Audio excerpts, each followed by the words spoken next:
Hey there, this is my video response to His Brain, Her Brain.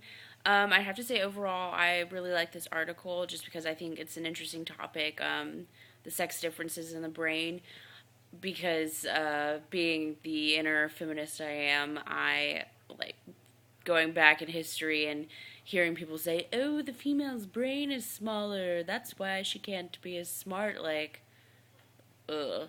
And I'm glad that there's finally research into the actual structural differences and not just an overall surface area, I suppose.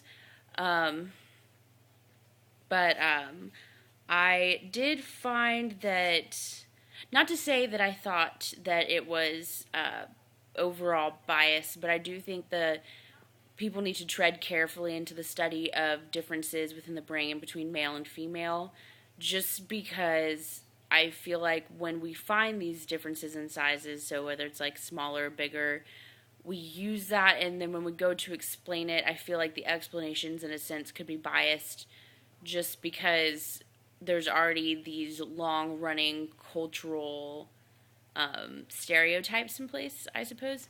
And so I feel like there's the chance of when people go to explain, oh, the female has a larger this because she does this, as opposed to really finding it out. I don't know.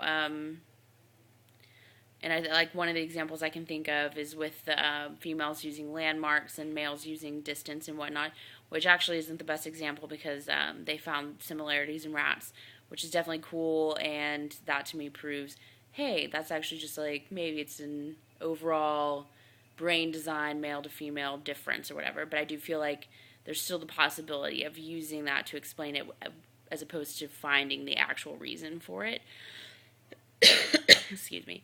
Um, I did really like the monkeys with the toys because as I was reading it, and they started talking about toys and differences between young boys and girls and the toys they choose to play with, I was like, oh, well, I feel like that's kind of a cultural bias because regardless of what they would choose, I feel like it's just a thing you do these days, and for a long time beforehand. Like, I mean, medieval times, boys got swords and girls learned how to mend things. I don't know, but these days, you have birthday parties for your 2-year-old. What are your friends gonna buy them?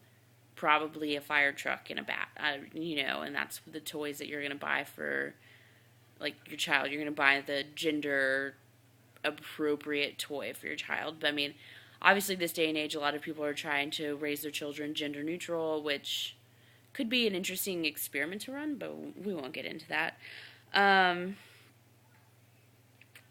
I do like, and this is just like a personal thing for me, I do like that when they were talking about the differences between the male and the female brain, they kind of equated the differences to being like the difference between a primate and a rat.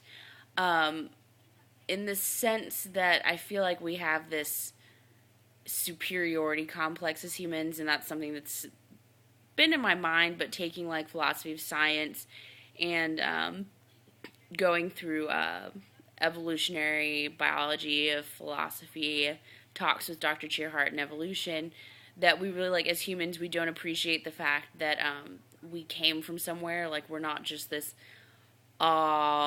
intelligent being. Like, we didn't just appear out of nowhere. Like, we developed from something more primitive, and at our core we still have these intrinsic primitive instinctual desires, I suppose. So I do like when science articles make sure to throw that in there as a point, just to keep people realizing we aren't better than everything else. We just happen to be designed to think higher, but that doesn't make us any different than, the rats that we kill to experiment on or whatever.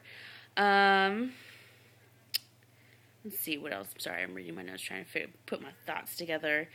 But my final thing that I walked away from this article with is just I don't think people appreciate enough how our brain design develops, or not develops, our brain design is who we are. Like, if we didn't have our brain, we wouldn't be us. And psychology is a concept developed from our higher ability to our ability to think on a higher level or whatever. But if our brain wasn't designed this way, our field of psychology would be totally different. Like, we act the way we do and we do the things we do because our brains are a certain way, or we have certain structures that release certain chemicals. Like, to me, it's the craziest thing that an action can come from a chemical, and that's why I love taking neuroscience in classes after I've taken psychology, because it's really cool to go through psychology and like run through human behavior and then delve down into the brain and be like, oh, well, that's why we do that, because we've got this neurotransmitter and this structure and this thing that does that. I know that's like a really weak roundabout, but basically, people don't appreciate that enough. But overall, really cool article. So yeah, thank you.